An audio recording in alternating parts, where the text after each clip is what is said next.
that from where have we to begin today. We were somewhere in the mid of Act 1, and what we had done so far was that we just saw how Torvald treats Nora, right? And Yes, ma'am. what kind of husband wife, see, husband wife relationship that is studied in this novel, in this drama, sorry, the husband wife relationship that is studied in this drama is something that began a new wave in the society of Europe, because the ending of the play is something like which in those times no one could even imagine that this can be the ending of the of a story like this. Okay, so what we had done was that we were discussing how Christmas tree, do you remember the scene how she has brought a Christmas tree, Yes, ma'am. and the play is very symbolical, because when we talk about Christmas tree being planted or being set during Christmas, what do you think that it may stand for? Any idea? Any guess that you can make? That What uh, you asked, these sorry.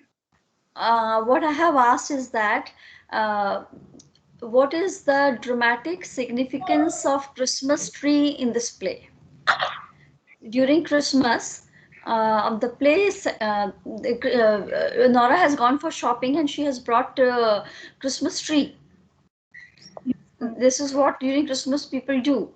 That a Ma'am, Christmas tree is to be Ma'am, in the first scene, decorated. and in the first, ma'am, maybe it signifies prosperity, wealth yes, at that yes, time. ma'am. In the first scene, it signifies prosperity, but in the second act, when the act begins, so there is a description that it is worn off, it's burned out. So maybe it is also showing Nora's mood because Where some, just could you elaborate? Who is speaking?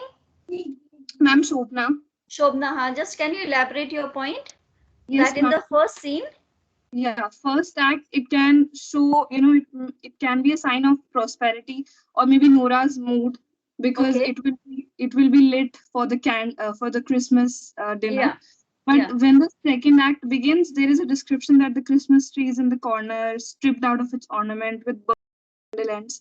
So it can again show Nora's mood because something happens in the first act which could have, disrupted how she was thinking This is and why how. we say, yes, very good analysis.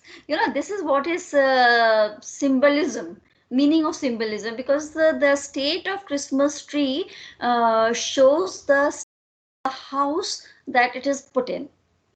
In the beginning, this house is a home.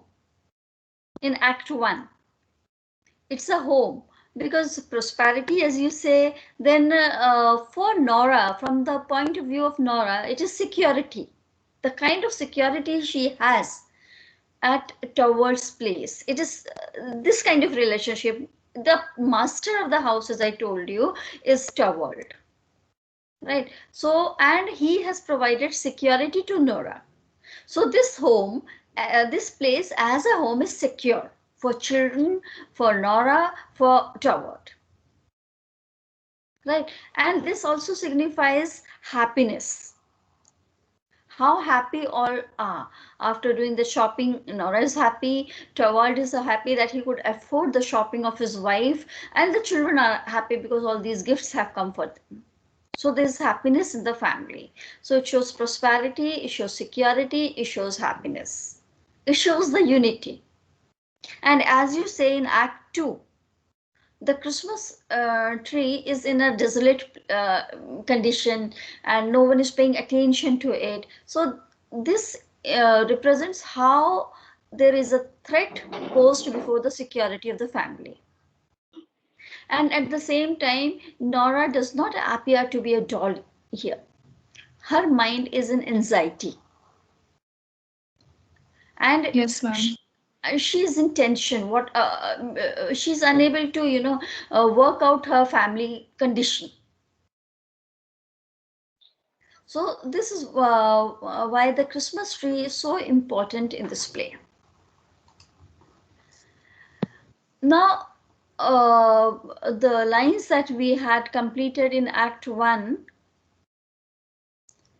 Mrs. Linde, yes, Mrs. Linde's scene was there. If you remember that her old friend has come, and here this is also very important. The way she is treating, the way Nora is treating her friend after meeting, for after being separated for so many years. Here she meets, and all she's talking about is her shopping, her prosperity, her husband, and that too at a moment when this friend of hers has lost her husband, and she has come in winters. All she has traveled for such a far distance. Still, Nora is not worried, or she is not concerned that why this friend of hers has now come. Okay, just see these lines. So you are quite alone. How dreadfully sad that must be. I have 3 lovely children. Now see the connection between these 2 lines. How dreadfully sad that must be that your husband is not no more. I have 3 lovely children. So this sentence is so disturbing. Okay, then just fancy my husband has been made manager of the bank. Your husband, what good luck. Did you get these lines? Yes. Just search for them, dialogues between Mrs. Linde Yes, and ma'am. Nora. Right? Now, this all we had done in our last class. And so, I'm just skipping them. But my dear Nora, you have just told me all your troubles. This is something we had not done. We were continuing with it. Okay, so yeah, this is important. This we had not done, and Mrs. Linde, she is describing her family condition. So this is important. Now Nora has come to. This is a long dialogue in Nora. Yes, odds and ends. Now they are. Did you get these lines? Yes, ma'am. Nora says, yes, Yes, ma'am.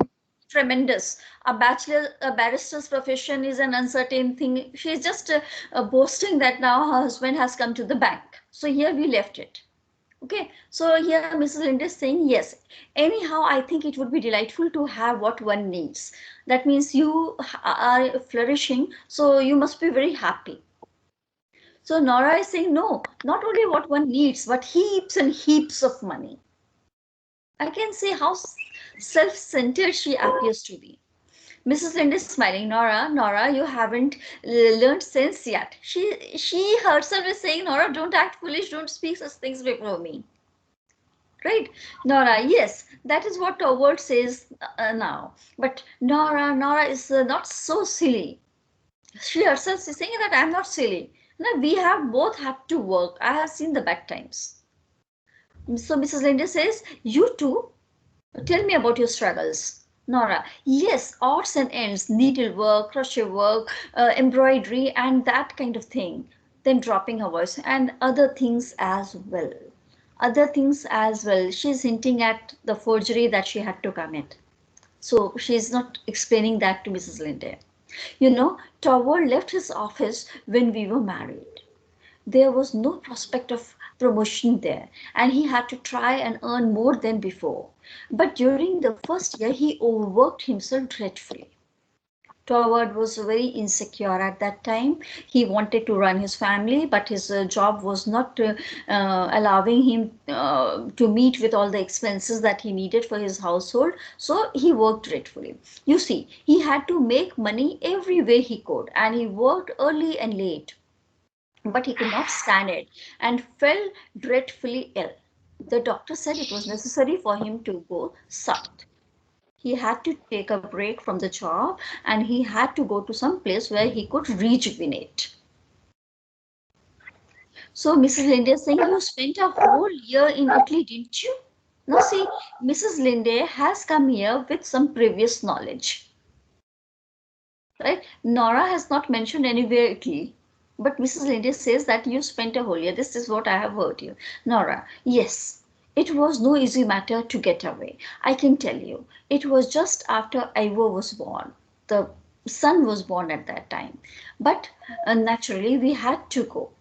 It was wonderful, beautiful journey, and it saved Tawal's life. But it cost a tremendous lot of money. I had to spend a lot of money, Christine. So I should think, Mrs. Linda says. Someone is in the lobby. Nikita, what's the matter with her? Every time she's losing connection. Yeah. So, Nora, it costs around 250 pounds. That's a lot, isn't it? Yes. But in emergencies like that, it is easy. It's lucky to have money. Mrs. Linda supposes that Nora had money at that time too. But Nora said, I ought to tell you that we had it from Papa. I didn't have money. I had to take it from my father. Oh, I see. It was just about that time that he died, wasn't it? That means your father. Mrs. Linda is so clever. She knows everything. Nora, yes. And just think of it. I couldn't go and nurse him. I couldn't attend my father because I had to choose between husband and father. I was expecting a little. She was pregnant more of such a bad time she had that she was in full pregnancy. Her husband was about to die and father was already on deathbed. And I had my poor sick towel to look for. My dear kind father, I never saw him again, Christine. She could not even visit her father when he was ill. That was the saddest time I have known since our marriage. That was the worst phase of my life because nothing was right at that time and I missed my father. Mrs. Linden. Yeah, just Swati Toma. Yeah. So, I know how fond you were of him. You were darling daughter of your father. And then you went off to Italy. Yes, you see, we had money then. And the doctors insisted on our going, so we started a month later. And your husband came back quite well, as sound as a bell. Expression, as sound as a bell. As the bell rings, so my husband also got healthy. But the doctor, what doctor? I thought your maid said that the gentleman you arrived here just as I did was the doctor. No, see, Mrs. Linde is so clever. She had noticed that the doctor has arrived to look, to check upon Mr. Torvald Helmer. So she is saying that I thought maid said the doctor has come. So what about doctor? Why, if Torvald is healthy, then why the doctor has come? Nora, yes, that was Dr. Rank, but he doesn't come here professionally. He doesn't come here to check my husband. He is our greatest friend and uh, comes in at least once every day. So Toward has not had an ass since illness since then. He's totally healthy. And our children are strong and healthy, and so am I. Christine, it's good to be alive and happy. But how horrid of me. Now she realizes after she has jumped and she has clapped her hands. Now but how horrid of me. I am talking of nothing but my own affairs. Now she realizes. See, sits on the stool near her. Now she shows a concern. You must be angry with me. Tell me, is it really true that you did not love your husband? Why did you marry him? Again, see what she's asking him. Mrs. Linde, my mother was alive then and was bedridden and helpless.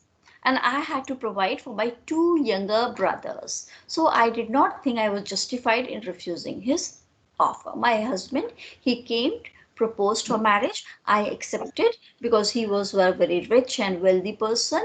And I had my mother who was sick. Mrs. Linde has made so many compromises in her life. Look at her. She says that husband was bedridden and she herself she was helpless, she couldn't do anything. Then she had two younger brothers also, so she thought that if she marries wealthy person, then she will get all the support that she needs. So this is why she married him. Nora, no, perhaps you were quite right. He was rich at that time. Then Mrs. Linde, I believe he was quite well off, but his business was a precarious one. And when he died, it all went to pieces. It was very risky business. And so when he died, the business also ended. And I didn't have any money from that business. And then, well, I had to turn my hand to anything I could. Now she has done all the petty jobs that she could, so that so that she could keep her affairs running. And by this time, her mother also died, and the brothers, they grew up, and now they have shifted, and they are now happy in their own life. So Mrs. Linde is all alone, with husband died, brothers all grown up, and mother also has expired.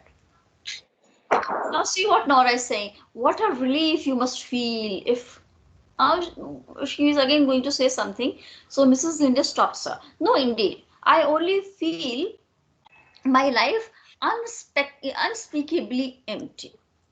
I was not afraid of my responsibilities, but now I feel emptiness. No one to live for anymore. Entire life she has lived for someone, either her mother or brothers or for her husband, but now she doesn't have anyone. So there's just a vacuum in her life. That was why I could not stand the life in my little backwater any longer. Little backwater, from the small place that I have come in, I now just don't want to go there. I hope it may be easier here to find something. Now she has come so that she can find some work, so that she can earn money also, and at the same time her mind is also going to be occupied. I could have the good luck to get some regular work, office work. So see, this is the purpose that now she has visited Nora. Nora. But Christine, there is so that is so frightfully tiring, and you look tired out now. You had better better go away to some watering place. Now see, Nora, she is how far she is from real life. That Mrs. Linde needs a place where she can work, so that she can earn, make her both ends meet, and at the same time her mind can also be occupied. But what Nora is suggesting, that see, you are looking so tired, and working is moreover more tiring, so you will get more tired. So it is better that you go to some watering place, some place where you can just live peacefully. So Mrs. India, she's walking to the window, and as if speaking to herself, she says, I have no father to give me money for journey, Nora. You had your father who gave you money and you could go out and visit Italy for a year. I cannot do that. Nora, oh, don't be angry with me. Mrs. Linde comes to her and says, it is you that must not be angry with me, dear. The worst of a position like mine is that it makes one so bitter. You know, I have suffered so much in life that bitterness, this suffering may have, made me bitter. No one to work for, and yet obliged to be always on the lookout for chances. I have got no person, no relation in my life, and at the same time, I have to worry for earning my bread also. One must live, and so one becomes selfish. When you told me of the happy turn your fortunes have taken, you will hardly believe it. I was delighted, not so much on your account as on your. See what she is saying. That when you were telling your success stories, I was happy. Not because that Nora is happy, but because if Nora is so happy and her husband is so resourceful, then then you can help me. Nora, how do you mean? Oh, I understand. You mean that perhaps Toward could get you something to do. Yes, that was what I was thinking of. He must, Christine. Just leave it to me. See her innocence also, Nora. So childish. He must. I will broach the subject very cleverly. I'll think of something that will please him very much. It will make me so happy to be of some use to you. Now, see, this is the condition of a woman, that she thinks that in order to get her work, she has to manipulate her husband. So first she is going to make the world happy, and then she is to propose that my friend is there and just give her a job. Mrs. Linde, how kind you are, Nora, to be so anxious to help me. It is doubly kind in you, for you know so little of the burdens and troubles of life. See, Miss Linda is saying that you are so far off from reality that you do not know that the life seems sometimes so burdensome, so troublesome, but still you are going to help me. So this is your kindness. This is your generosity. I know so little of them. You are saying that I don't have any experience of life, Mrs. Linde. My dear, small household cares and that sort of thing. You are a Nora. You are just like a child because you have to live at home and just worry about home affairs. Nora. She said, you ought not to be so superior. Don't treat me as if I'm inferior and I have got nothing to do and you are very superior. Mrs. Linden, no, Nora, you are just like the others. They all think that I'm incapable of anything really serious. Everyone treats me like I'm a kid. Come, come. That I have gone through nothing in this world of chaos. But my dear Nora, you have just told me all your troubles. Pooh, those were trifles. I have not told you the important thing. The important thing? What do you mean? You look down upon me altogether, Christine, but you ought not to. You are proud, aren't you, of having worked so hard and so long for your mother? Mrs. Linde. Indeed, I don't look down on anyone, but it is true that I am both proud and glad to think that I was privileged to make the end of my mother's life almost free from care. And you are proud to think of what you have done for your brothers? I think I have the right to be. I think so too. But now listen to this. I too have something to be proud and glad of. Now it seems that she's going to reveal some secret of hers. Mrs. Linde, I have no doubt. Yeah, just hold on. I have no ways. Just lost it. Yeah, you are proud to think of what you have done for your brothers, yes? Acha, Mrs. Ende, I have no doubt you have. But what do you refer to? What do you want to say? Something you are hiding. Speak low. Suppose Tower was to hear. He must not on any account. No one in the world must know Christine except you. But what is it? Come here. She's whispering. Now I will show you that I too have something to be proud and glad of. It was I who saved Tawal's life. Saved? How? I told you about our trip to Italy. Tower would never have recovered if he had not gone there. Yes, but your father gave you the necessary funds. Yes, that is what Tower and all the others think. But, Papa didn't give us a shilling. It was I who procured the money. You? All that last sum? 250 pounds. What do you think of that? She's so excited in telling her friend that how clever she is. But Nora, how could you possibly do it? Did you win a prize in the lottery? In the lottery? There would have been no credit in that. But where did you get it from then, Nora? Hmm? Huh? Miss Linde. Because you couldn't have borrowed it. Couldn't I? Why not? Why can't I loan money? Mrs. Linde, no, a wife cannot borrow without her husband's consent. See, this is so important. Such a line. This speaks about what type of society was in 19th century. A wife cannot do anything without the husband's consent. Any important thing in her head. Oh, if it is a wife who has any head for business, a wife who has the wit to be a very little bit clever, Mrs. Linde, I don't understand it at all, Nora. There is no need you should. I never said I had borrowed the money. I may have got it some other way. Perhaps I got it from some other admirer. When anyone is as attractive as I am, now see how she is misleading Mrs. Linde. You are a mad creature.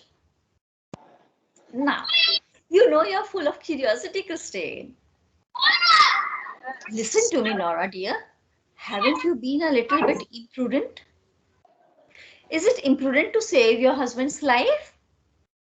It seems to me imprudent without his knowledge too. Now see, she has got some important thing to say. But it was absolutely necessary that he should not know. My goodness, can't you understand that? It was necessary he should have no idea what a dangerous condition he was in. It was to me that the doctors came and said that his life was in danger and that the only thing to save him was to live in the south. Do you suppose I didn't try first of all to get what I wanted as if it were for myself? I told him how much I should love to travel abroad like other young wives. I tried tears and entreaties with him. I told him that he ought to remember the condition I was in and that he ought to be kind and indulgent to me. I even hinted that he might raise a loan. That nearly made him angry, Christine, and he said I was thoughtless and that it was his duty as my husband not to indulge me in my whims and caprices, as I believed he called them. Very well, I thought. You must be saved. And that was how I came to devise a way out of the difficulty. See, now you understand the condition under which the money was taken. That Nora does not want to tell Towel that doctor has said that he is going to die. Right. And what she was saying to her husband that I am pregnant, so I want to go to Italy and take me there. But husband said that no, I just can't do this. I don't have enough money for that. So she is saying that borrow the money. But Towel says because other young wives are going, I also want to go. But Towel is saying that you don't speak about borrowings and all that. This is husband's duty. So you should not think about such plannings and all that. So Mrs. Linde, and did your husband never get to know from your father that the money had not come from him? Did you really keep that secret? No, never. Papa died just at that time. I had meant to let him into the secret and beg him never to reveal it. She had thought that when if father is saved, gets well, then she will tell that Papa had forged a signature. But before that, he died. And since then, you have never told your secret to your husband? Good heavens, no. How could you think so?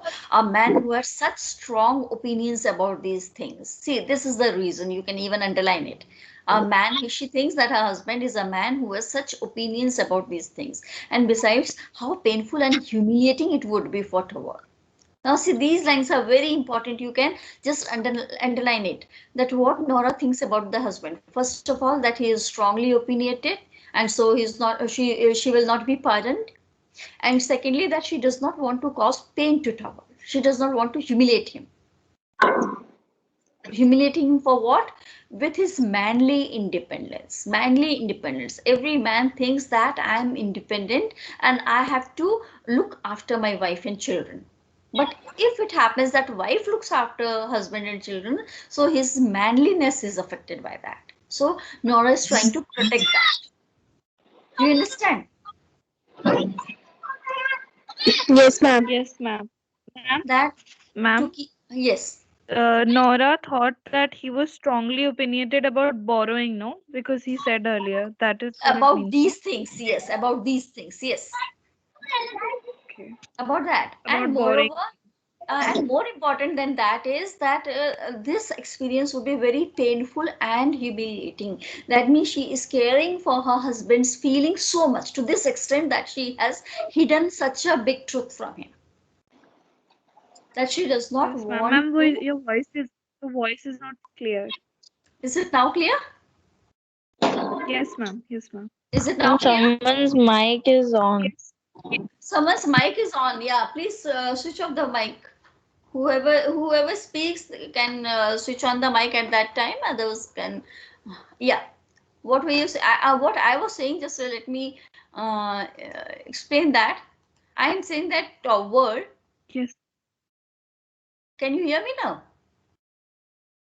Yes, ma'am. Yes, Yeah. ma'am. Yes, ma'am. Yeah. Yes. So this is very important that Nora thinks that such painful and humiliating experience it would be for Towel. So she does not want to cause any pain to her husband. She does not want to humiliate her husband. She wants to protect his manly independence. right? And because it is believed that the home can be happy, home can be beautiful only when the husband takes charge of the home. Husband takes charge of his wife and children. Wife taking the charge is an insult to husband. So Mrs. India is asking that do you mean never to tell him about it? Nora, meditatively. Now only these lines we are doing, and today we will stop with this, Nora's dialogue. Meditatively, in a very thinking, reflective mood, and with a half smile, she says, yes, someday, perhaps after many years, when I am no longer as nice looking as I am now. Don't laugh at me. I mean, of course, when Toward is no longer as devoted to me as he is now. My dancing and dressing up and reciting have palled on him. Then it may be a good thing to have something in reserve. What nonsense! That time will never come. Now, what do you think of my great secret, Christine? So again, see these lines that a wife has to think so much that how she can make herself valuable to her husband. Husband is Ma'am, always valuable. Yes, ma'am, Shaurya this side.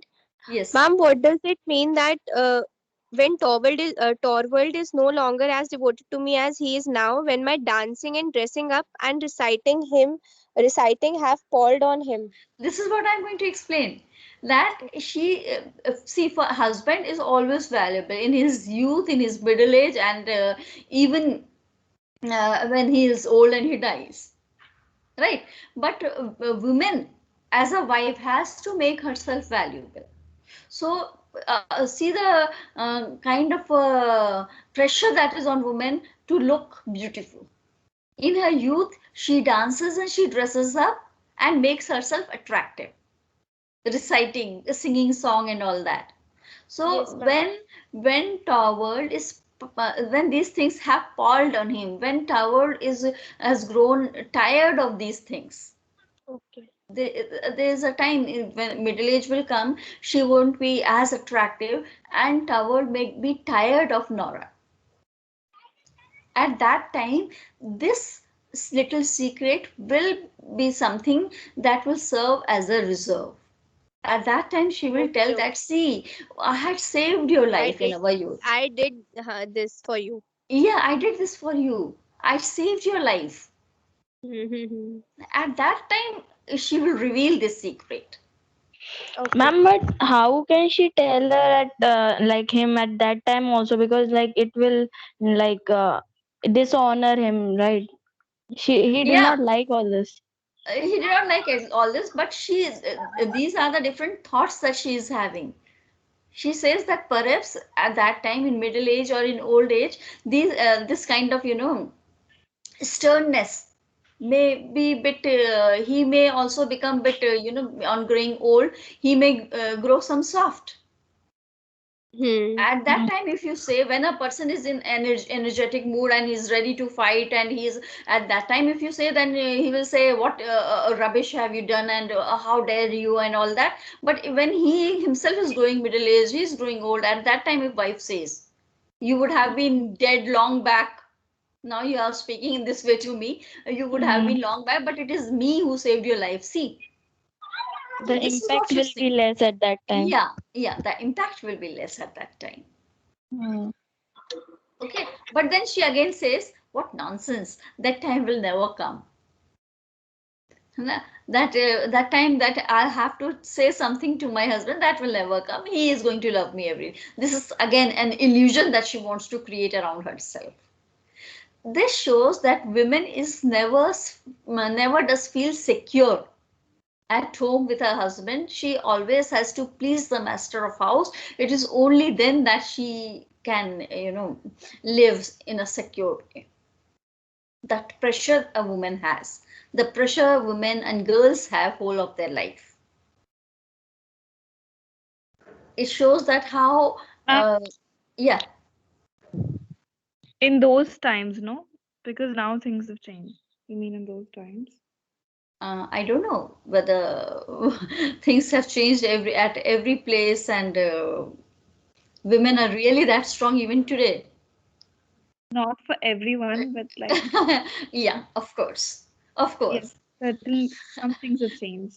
Some things have changed, and it depends upon the when once a woman is empowered and she feels that she can make herself strong and independent, then that is a different matter, right? So I Yes, can tell ma'am. you That's too a that, great. yeah. So she continues that I can tell you too that this affair has caused me a lot of worry. It has been by no means easy for me to meet my engagements punctually. I may tell you that there is something that is called in business quarterly interest, and another thing about payment in installments. The borrowings that has to be paid back. So how can she pay back? She has to give interest also for so many years, and it is always so dreadfully difficult to manage them. So from where does she bring this money? I have had to save a little here and there where I could. So just remember her dialogues in the beginning when she says that don't give me gift, give me money. So that money she is going to she uses in paying back.